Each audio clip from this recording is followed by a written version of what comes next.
मई मासर द्वय एवं तृतीय सप्ताह बहुत स्वतंत्र। एही सप्ताहरे अनेक गुरुत्वपूर्ण ग्रह परिवर्तन गोटिए परे गोटिए घटिबाकू जाउछि। सर्वप्रथमे बृहस्पतिर गोचर मईरे हेब। तापरे मईरे सूर्य वृष राशि रे प्रवेश करिवे। वृष राशि सूर्य एवं बृहस्पतिंक भ्रमण वृष राशिर लोकंक जीवनरे खुशी आनिब। समस्या दूर हेब। संपत्ति संबंधीय समस्यार समाधान हेब। नूतन जानवाहनर जोग सृष्टि हेब।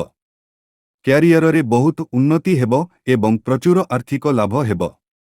मिथुन राशि मे मासर प्रमुख परिवहन मिथुन राशिर लोकंकु आत्मविश्वास देब।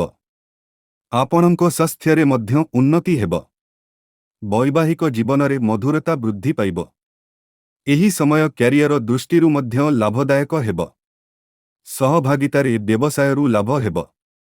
तुला राशि सूर्य एवं बृहस्पतिंक भ्रमण तुला राशिर लोकंकु बहुत लाभदायक हेब। प्रेम जीवन पई एहा एक उत्तम समय। जेउमाने प्रकृत जीवनसाथी खोजुछंती सेमाने एही समयरे सफलता पाई पारंती। आपण एक स्मरणीय यात्रारे जाई पारिबे।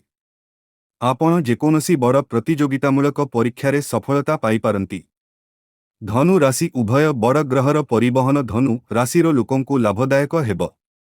धनु राशिर कर्ता गुरु एवं एही लोकंक पई लाभदायक हेबे। जेउमानंकर विवाह विलंब हेउथिला सेमाने एबे विवाह करि पारिबे। परिवाररे सुख एवं शांति रहिब। तुमे धन एवं सम्मान पाइब। कुंभ राशिर लोकंक प्रेम जीवन एवं वैवाहिक जीवन उपरे बृहस्पतिंक भ्रमणर एक बड़ प्रभाव पड़िब। संपर्क भल हेब। परस्पर प्रति प्रेम एवं सम्मान वृद्धि पाइब। व्यवसाय रे अभिवृद्धि हेब। आर्थिक स्थिति सुदृढ़ हेब। निजुक्ति पाइथिबा लोकंक दरमा वृद्धि पाइब।